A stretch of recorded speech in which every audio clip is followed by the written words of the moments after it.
Hey there, Calc 2 folks. Welcome back to what is hopefully my first lecture video in a series of videos here over Chapter 10 and 11 material as we move towards test number 3.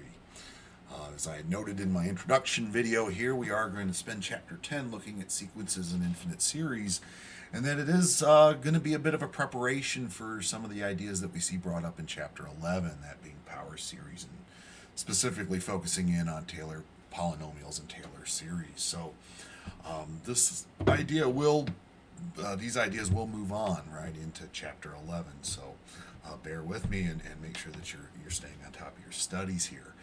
We're going to use some of these ideas in some future material. What we are starting with, though, in order to introduce the infinite series, is we do want to introduce the idea known as a sequence. As we're going to find out, an infinite series involves values found in sequences. So, by definition, when we define a sequence is nothing more than just an array of values following a specific pattern. It's a listing of numbers, right, that have some sort of mathematical pattern that they follow.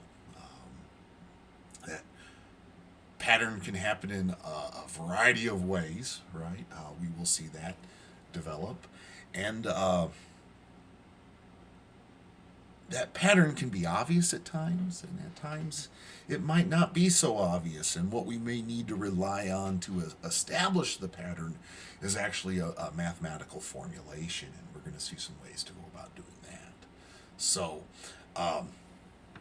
again, a sequence is nothing more than an array of values. It's nothing more than a listing of numbers that follow a pattern. If we bring an example into view here, right, and like consider this sequence here. In this case, we have the sequence, right, given by the pattern in numbers 1, 3, 5, 7, 9, 11, 13, and 15, comma, dot, dot, dot. Now, a sequence is often denoted using set notation. That's what the braces indicate in this notation, right? Those braces, those grouping symbols surrounding these numbers, right, are highlighting these as a sequence of values. And as we can see, the numbers in this sequence certainly follow a pattern when moving from left to right in their ascending order. The dot, dot, dot at the end implies that this sequence goes on. It perhaps goes on up towards infinity. And I think we're probably familiar with this sequence. If we take note, we might say this is the sequence of odd numbers, right? So sequences aren't really new ideas to us. We're just defining our understanding. Now, here's another sequence. You may also consider the sequence 5, 10, 15, 20, 25, 30, 35. Again, it borrows that sequence notation with the braces, and we have that dot, dot, dot at the end. And we might, again, recognize this sequence, right? You might define this as the, multiples of 5 being illustrated as a sequence. All right, take note. All right. So, sequences aren't a new idea. It's, again, what we're doing here is defining formally what it means to be a sequence in our study. All right. Now, there is some notation involved. If I bring notation into view here,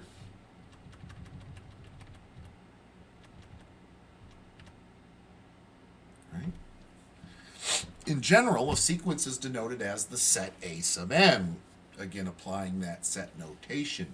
Again, what we see here is this notation is being presented around this value A sub n, is what we call that value. That value A sub n indicates what's called the nth value of the sequence, where n is the index of this nth value. It's essentially n is a variable, right, keeping track of what value we are at in our sequence. To be a little more specific, right, we might consider defining our sequence A sub n over specific values of n, and that notation might look like it is noted there, right? Having this sequence n occur, sequence a sub n occur over values of n from 0 to infinity, right? When we see this notation, this does indicate that what we have here is the sequence a sub n that begins at an index of 0 and continues off towards infinity, increasing by 1 each time. Sequence a sub n would be equal to the set of values a sub 0, a sub 1, a sub 2, a sub 3, and so forth. A sub 0 in this sequence would be really referred to as our 0 term, a sub 1 being our first term, a sub 2 being our second term, a sub 3 being our third term, and what we see there is that index n is highlighting which term we are at in our sequence. Now, we can take this notation a little further. If I scroll up here, right? The value of a sub n that we see in general in our sequence notation is often expressed in one of two ways, all right? One of those ways, and which is a lot more common and a little bit more useful if we can obtain one, is what we call an explicit formula of n, right? In the case of an explicit formula of n, this is where that argument inside of our sequence a sub n, right, is really equal to some function of n, right? Again, here we can see some function notation being applied, some formulation of the terms in our sequence in terms of n, right? This is an explicit formula of n, right? Bring up my next notes. In addition to expressing a sequence using an explicit formula, we can also use what's known as a recurrence relationship. Now, in a recurrence relationship, this is where the argument of our sequence is actually expressed as a function of previous values found in our sequence. That's what the value a sub n minus 1 is highlighting. It is highlighting a value in the sequence that has been found prior to, and in this case, one value, one location prior to the current location that we're at, the location of n. All right. This arguments a sub n depend upon previous values in the sequence.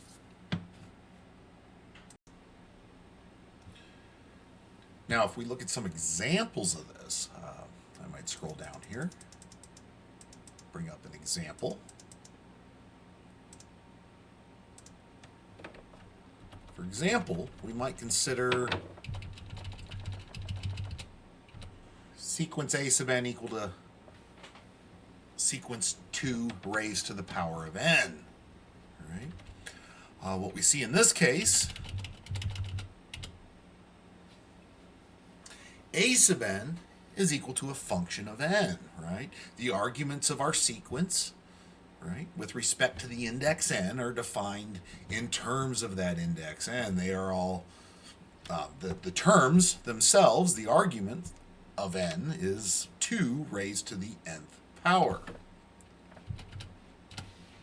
If we were to take that notation further, right, and say that we have sequence a sub n for values of n from 0 to infinity, we might express that notation this way, right? Which does mean that starting at 0, the 0 term would be the case for n equal to 0, and that would be 2 to the 0 power. Now, 2 to the 0 power, you can take note, is the value of 1, right? That is followed by the first term, which would be 2 to the first power, which is 2, which would be followed by our second term, which would be 2 to the second power, which is 4, and so forth. And as we highlight in the notation, this does go up towards infinity. This does go on forever in a sense, right? Again, we do take note down here. This is where what we think of as a sub 0 in our notation is being equal to 1. The 0 term, the 0 argument, is 1 in our sequence. A sub 1 is 2. A sub 2 is 4. A sub 3 is 8, and so forth. Again, here we're representing our sequence using a function of n, and this is an explicit formula to represent our sequence. Right. If we were to consider a recurrence relationship for that sequence of values, right, that might be expressed as this argument of n, right? This argument in our sequence a sub n, right? Here sequence a sub n could be equal to the sequence 2 times a sub n minus 1, where again a sub n minus 1 is highlighting the previous term in our sequence. And what we would have to take note if we defined our sequence in this manner is what would be a particular value in our sequence that would happen prior to the location at n. And here we take note that a sub 0 would be equal to 1. The 0 term would be 1 in value. And if we follow the formula, right, if the first term, a sub 1 then, would be equal to 2 times a sub 1 minus 1,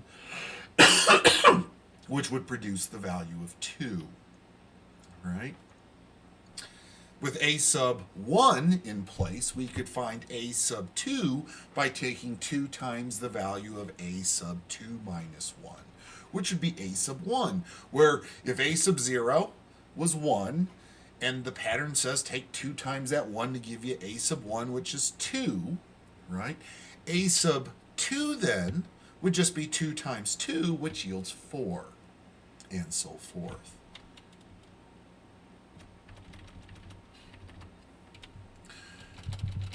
Let me bring this up into view along with this statement.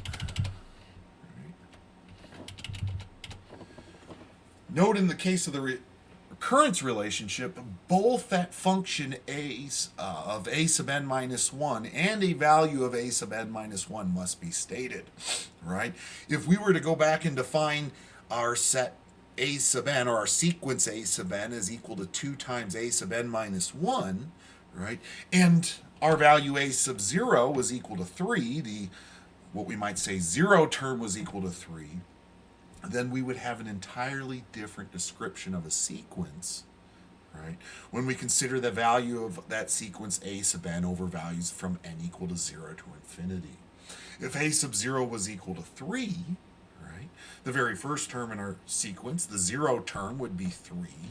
And what the recurrence relationship, again, is telling us to do is to take that first term and to find the second, or the 0 term and to find the first, is to take 2 times that value of 3. That gives us 6. To move forward in the sequence, 6 is then multiplied by 2 to yield 12, 12 multiplied by 2 to give us 24, and so forth, right? We can see here, using a recurrence relationship, we need to have a little bit more information about the sequence. Not only do we need some formulation of the sequence in terms of previous values in the sequence, we also need to be stated a previous value, right? I'm going to stop there for the moment, and we will come back to a little bit more on sequences. Hey there, Calc 2 folks. Welcome back to this first collection of videos that I'm putting together over sequences for you. This next portion here, we're going to take a little look at graphs and limits of sequences, right? As you can read there, sequences can be illustrated graphically using a dot plot, right? These aren't terribly tricky plots to make, folks, and I might show you some ways of going about doing it on Mathematica, right? So that you can do some self-exploration into some rather complex sequences. But to begin with here, we'll just take note. Consider the sequence a sub n equal to 2 to the nth power. This sequence was earlier in the notes, where we're considering evaluating it over values of n from 0 to the value of 5 here, right? This is the notation for that, as we noted in our last video. If we consider this sequence illustrated as a dot plot, I'll bring that up into view. All right.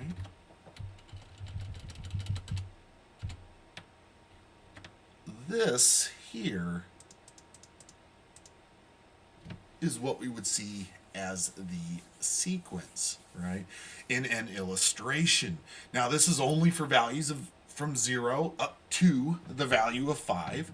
Certainly, right, if we were to make n larger, we would have a lot more dots in our plot, right? We do note that in this plot, n is tracked along the horizontal axis, and our function of n, right, this explicit formula for the arguments of our sequence, a sub n, is given by the values 2 to the n, right, are tracked here along the vertical axis. All right. But functions, or I should say here, sequences can be graphed using a dot plot, and this is the plot of the sequence. Now, one thing we can note here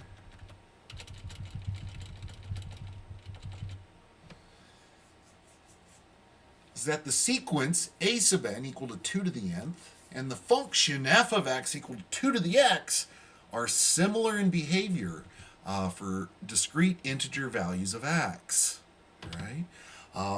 The graph of f and the plot of sequence a sub n follow a very similar path. In fact, they follow the exact same path, right? And we can take note of that here in this illustration, right? We have the dot plot, right, plotted on top of the graph of f of x equals 2 to the x, right? And from 0 to 5, we see that they do follow the exact same path, right? And this is true at any value of x and any value of n, right? If n was to continue off towards infinity, the behavior for the discrete plotting, that dot plot, would follow the path of f of x equals 2 to the x power, all right? Which leads us to say the following.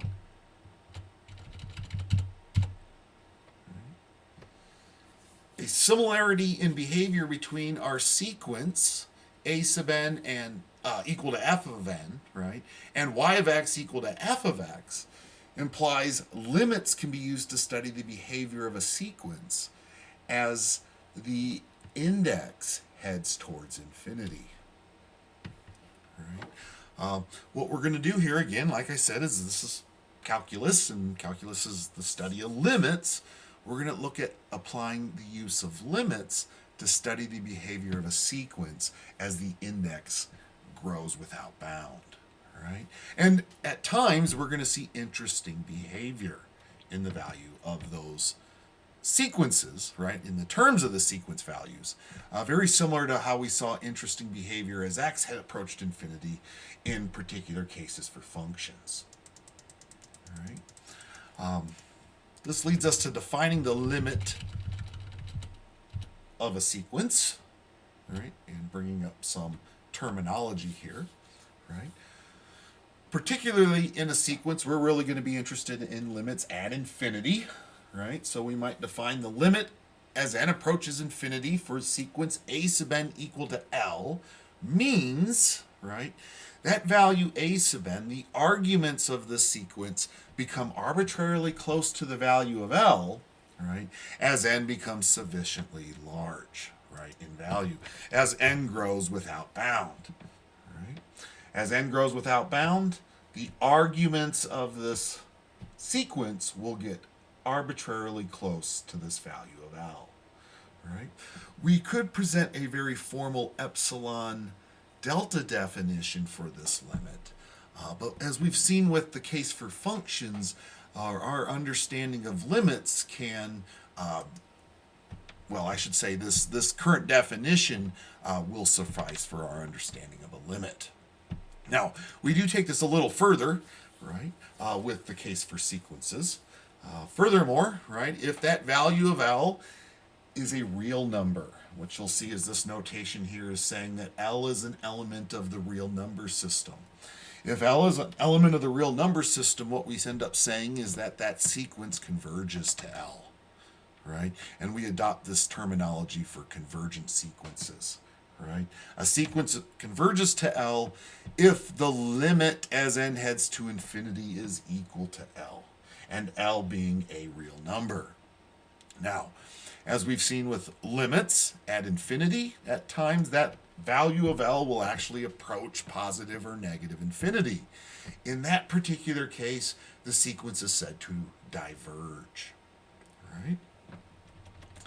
Along with that, we have a couple of useful theorems that are going to help us evaluate a limit. The first helpful theorem goes back to that relationship between the arguments of a sequence and some corresponding function, f, right? If the arguments of a sequence, a sub n, equals a function of n, and the limit as x approaches infinity for f of x is equal to L, that function f expressed in terms of x has a limit at infinity equal to L, right? Then the limit for the corresponding sequence a sub n as n heads to infinity will also equal L. And that will be where L is either equal to some real number, it'll be an element in the real number system, or this includes the case for L approaching positive or negative infinity, indicating a sequence that happens to diverge. Right? Along with that, we have a familiar looking set of theorems. Right? Familiar in the sense that we saw the similar ideas presented for limits back in chapter 2, way back in calculus 1. Right? And that's the theorem seen here. In this particular theorem, right, we have two assumptions we begin with. We might assume that limit n as n heads to infinity for a sub n, that's equal to the quantity a, and the limit as n heads to infinity for b sub n, that might be equal to the quantity b. If we were to combine these limits in a variety of ways, right, considering the limit as n heads to infinity for the sum or difference of the arguments of these individual sequences, or the product of these arguments, or the product of an argument with a constant multiple, or a quotient of these arguments, right, we see rather intuitive results in terms of a sum or difference of these arguments produces a sum or difference of these arguments produces a sum or difference, right, in the results of the limits for the arguments of those sequences. A constant multiple times an argument is a constant multiple times its result. The limit for a product of arguments from sequences, from known sequences, is equal to the product of the results, and a similar result is seen for quotients. Now, in the case for our quotients, again, the result for the limit for argument b sub n cannot equal 0, otherwise certainly the result would be undefined. Right? And again, these are rather familiar looking arguments or results. Back in Calc 1, we saw these in Chapter 2, just presented in general for the limits of functions. And if you look back into Chapter 2, you'll see a very similar looking theorem. Right? We use these theorems above to help us evaluate or maybe to consider the behavior of a sequence that is considered to perhaps go on for infinity, right? To head towards infinity in its index. For instance, we might just consider the behavior of a sub n. In this particular case, as n heads to infinity. Here, a sub n is equal to the ratio of 10n plus 1 to 2n, right? We have the quotient 10n plus 1 divided by 2n, right? How does this behave as n heads to infinity? Well, its behavior, we might note, is going to be similar to that of the corresponding function f of x equal to 10x plus 1 divided by 2x. We've studied the behavior of functions similar to this back in Calc 1, way back in Chapter 2, right? And the behavior of the sequence we see is going to be very similar to the behavior of this function. And that can be noted certainly in the graph of the two. Here we have the graph of the sequence indicated by this dot plot, and laid on top of that is the graph of the function f of x. And again, we're just illustrating for the case of n from 1 to 5. Here, n cannot equal 0, right? 0 would cause sequence a sub n to be undefined, right? the behavior of a sub n is going to be very similar to the behavior, or in fact identical to the behavior here for f of x equal to 10x plus 1 over 2x as n heads towards infinity. All right? And what do we know about that function f of x? Well,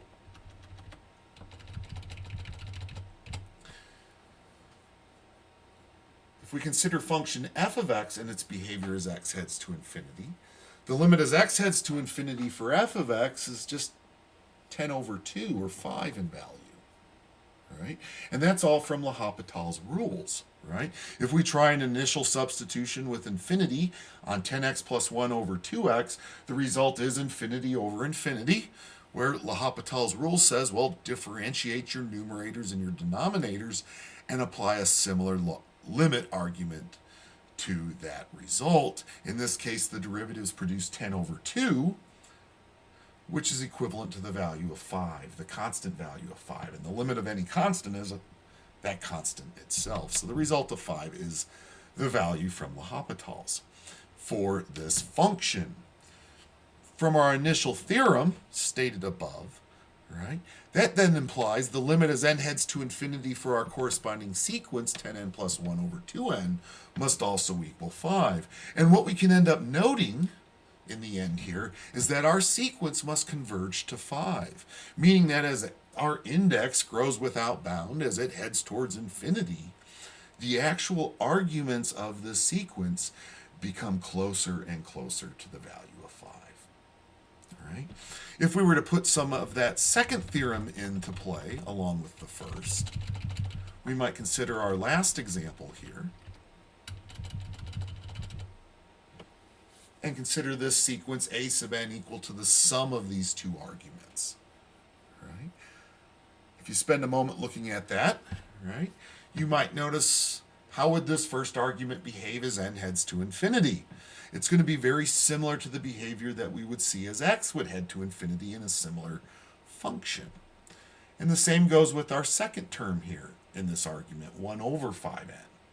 Right? As n heads to infinity, we would see a very similar behavior to 1 over 5x and x heading to infinity. Right? We could go back and maybe take note. Right? The limit as n heads to infinity for the first argument in this sum, right, 3n squared plus 1 over 2n, well, that's just going to be the limit as n heads to infinity for 3n from L'Hopital's rule. And in the end, results in positive infinity. Right? And if we were to consider the limit as n heads to infinity for the second term in this sequence, right, the limit as n heads to infinity for 1 over 5n, well, that's simply 0. Right? And that comes from our fundamental rules, some of our fundamental rules for limits at infinity. So in the end, what we can say here, we scroll down, bring this up. So in the end, what we can say here is the limit as n heads to infinity for our initial sequence being the sum of terms given above, right? That initial sequence must diverge, right, in value. It's divergent, right? Since the limit as n heads to infinity for sequence a sub n would be equal to infinity plus 0, which is simply infinity. Right? Again, that's the end of this portion for the sequence of videos. Oh, well, bad pun there. For this video, these videos covering sequences, right, where we looked at graphs and the limits of sequences. I'm going to come back and finish up with a little bit of some useful terminology, right? We're going to look at discussing some useful terminology that we're going to see in the study of sequences. And that would then, and then we also need to discuss geometric sequences. There's some other useful ideas. As you can see here, I have a side outline that I'm trying to follow as I present this material to you. So we are going to come back and look at some terminology real quick and cover maybe a specific case for a sequence, the geometric sequences here, folks. So I'll be back in just a video here.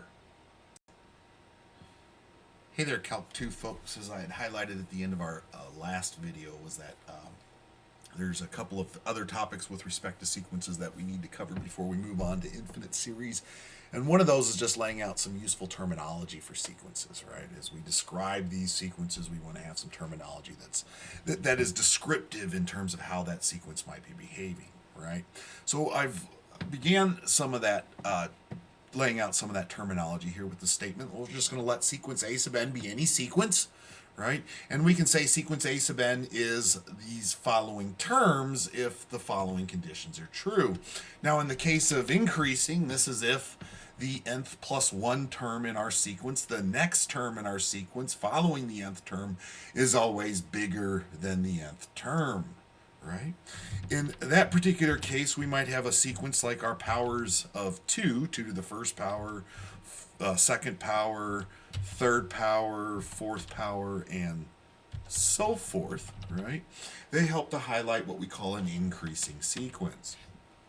Whereas in the case for decreasing, in a decreasing sequence, your nth plus 1 term, the next term in your sequence, will always be smaller than the current term, the nth term. In that particular case, we might see a sequence that maybe begins at the value of 10 and becomes 5 in value, followed by 0, followed by -5, followed by -10, and so forth. In that particular case, the nth plus 1 term is always smaller than the current term in the sequence. If 10 is the current term, the 0 term, the first term, the next term, 5 will always be, well, in this case, is certainly smaller or than the current term, right? The nth plus 1 term is always less than the nth term.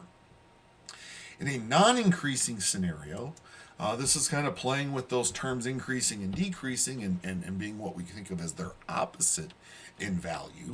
So what does it mean to be opposite to non-increasing? Well, sorry, to be opposite to increasing would be non-increasing, and that is if the next term in our sequence, the nth plus 1 term, is always less than or equal to the nth term in our sequence.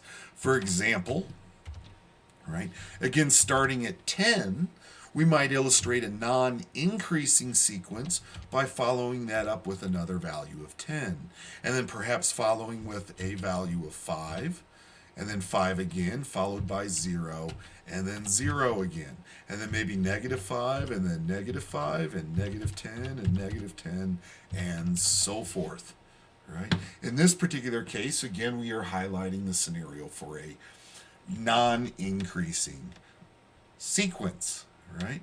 As noted, the nth plus 1 term is either less than or equal to the previous term, the nth term, right?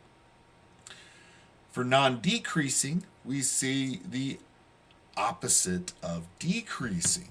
In that particular case, we might see a sequence like 2, 2, 4, 4, 8, 8, 16, 16, dot, dot, dot, right? In this particular case, let me pull it up so y'all can see it, right? We illustrate a non-decreasing sequence, right? Again, each term in the sequence is either bigger than or equivalent to the current term in the sequence.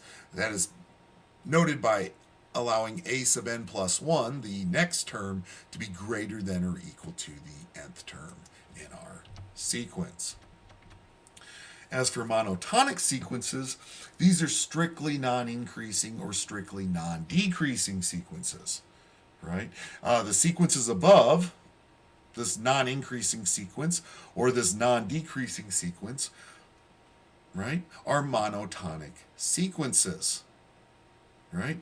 In a sense, a monotonic sequence heads in one direction of values only. This non-decreasing sequence is heading in the direction of positive infinity, where this non-increasing sequence is heading in the direction of negative infinity. Now, one thing we ought to note about monotonic, even though by definition they have to be strictly non-increasing or non-decreasing, Those also include the case for increasing and decreasing sequences as long as we are strictly increasing and strictly decreasing. This increasing sequence is also monotonic as well as this decreasing sequence. The increasing sequence, again, is heading towards strictly positive infinity in value, whereas the decreasing sequence is heading to negative infinity in value. What does it then mean to be non-monotonic? What we might note here is note the following sequence is not monotonic. Right? And that might be a sequence of values, for instance, that maybe follow along the sine wave. Along the sine wave, we might see a value of 0, a value of 1, returning to a value of 0, and maybe perhaps heading towards -1, which then approaches again 0 and alternates back to 1, followed by a value of 0 and followed by -1. Now certainly here we have a sequence of values, an array of numbers that are following a pattern, right? But this pattern is not what we call a monotonic pattern, right, or a monotonic sequence. Right? So take note, this sequence here is not monotonic.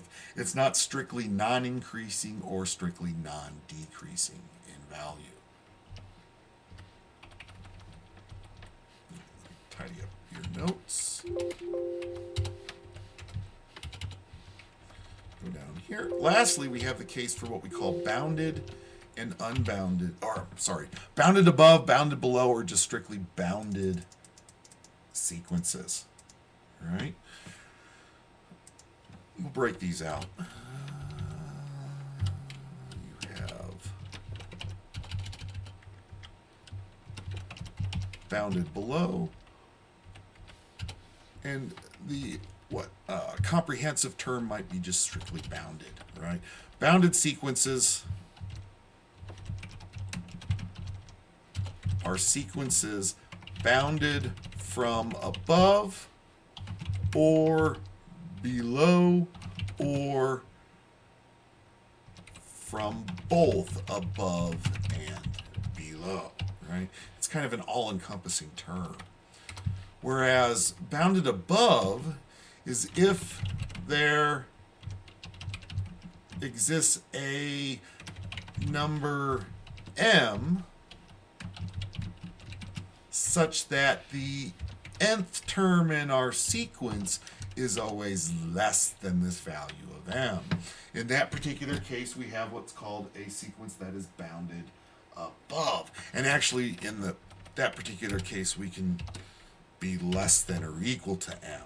Right? We can actually equal the value of m itself. Right?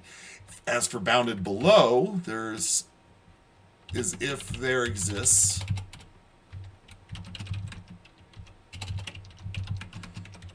a number m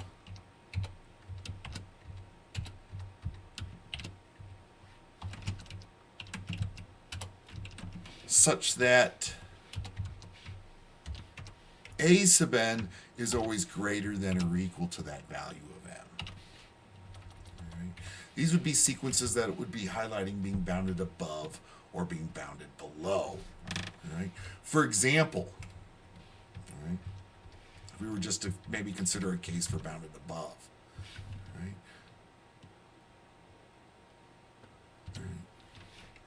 Well, let's go with the case for bounded below.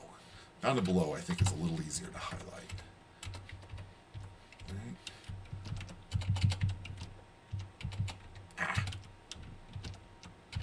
me get this right. Consider sequence A sub n perhaps equal to the sequence 1 over n.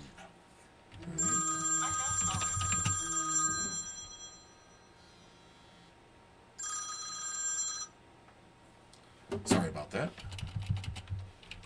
This sequence is bounded from below, right? If we take note of the values in this sequence, first of all, we can't have a 0 term in this sequence. N cannot be equal 0, otherwise the first term would be undefined. As for the 0 term would be undefined. As for the first term, that would be the case for n equal to 1, and 1 over 1 yields the value of 1. Whereas the second term, the case for n equal to 2, that would be 1/2. The third term would be 1/3. The fourth term would be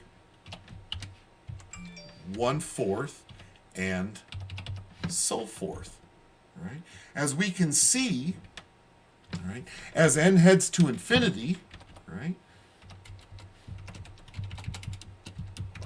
we can note the limit as n heads to infinity for our sequence 1 over n is actually going to head to the value of 0. It's going to equal the value of 0 in this particular case. Right? We might say here implying, right, a sub n, which equals 1 over n, will always be greater than the value of 0.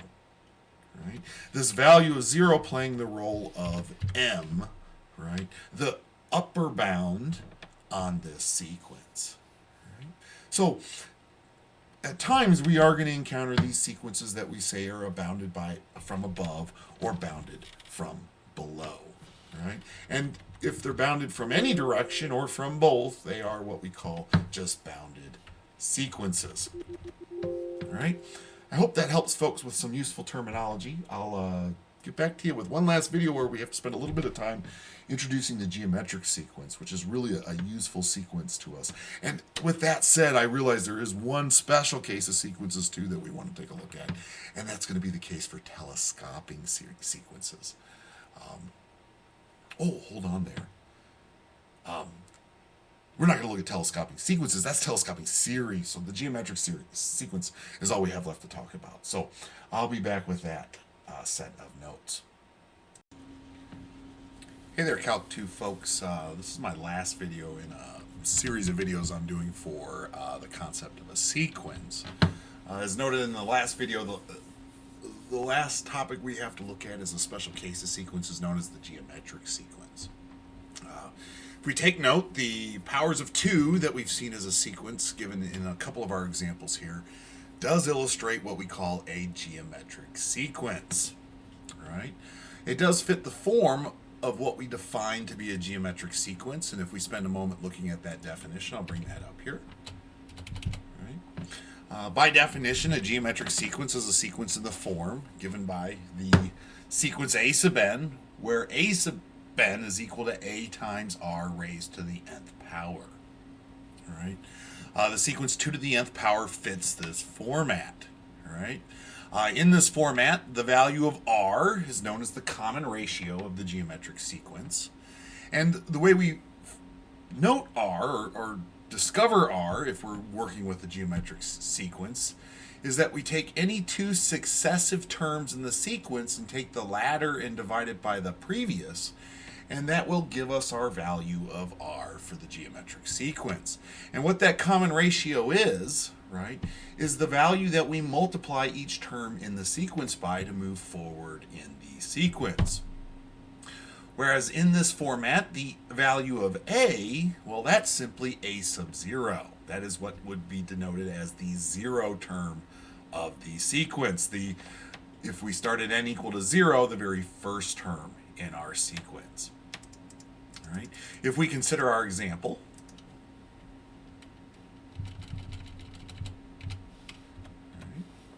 for the case of the sequence 2 to the nth, right, we can note that the common ratio r is the value of 2, and that can be found by taking any two successive terms in the sequence and dividing the latter by the previous term, right?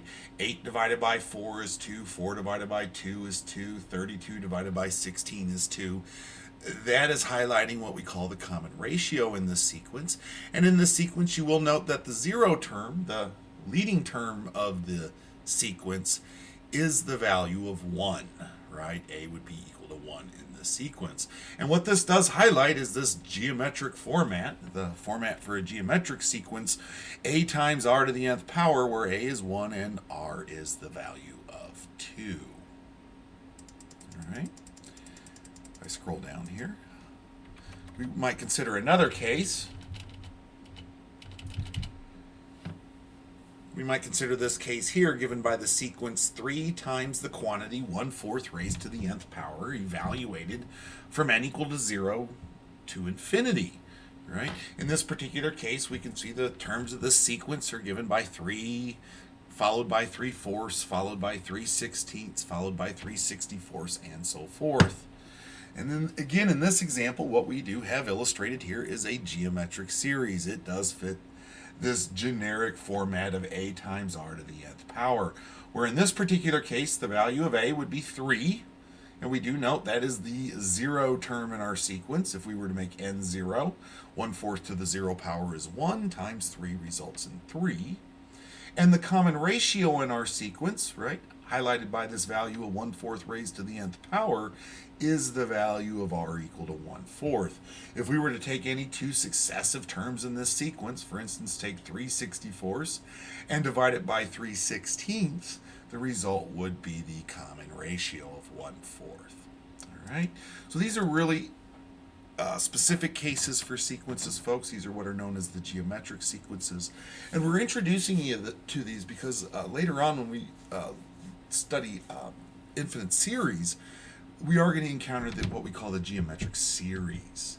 And we're going to have some interesting results in the case of geometric series. And what a geometric series is built from is the geometric sequence, the terms in a geometric sequence. Now, with respect to a geometric sequence converging or diverging, there is a theorem that helps us summarize the different types of behavior that we can expect. So I'll bring up this theorem, right?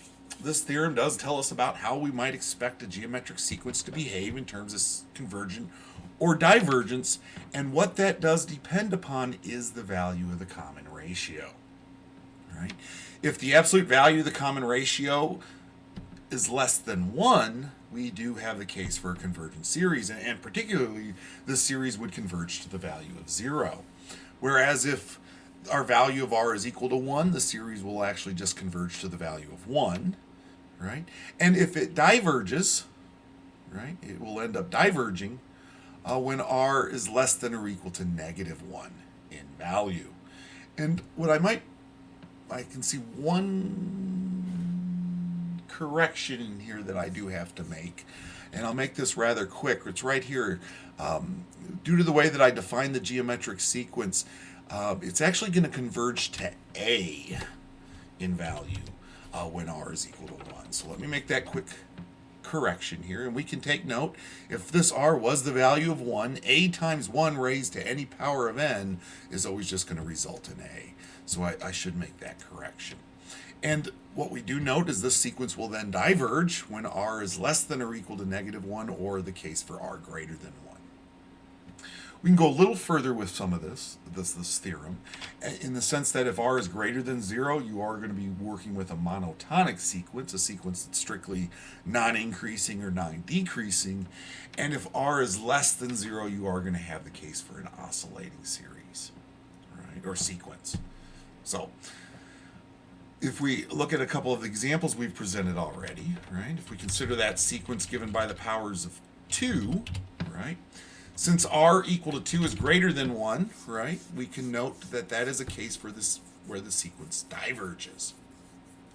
Whereas in the case given by that sequence, that geometric sequence 3 times 1/4 raised to the nth power, since the absolute value of r is equal to 1/4, what we can note about this sequence is that it would actually converge based upon the previous theorem.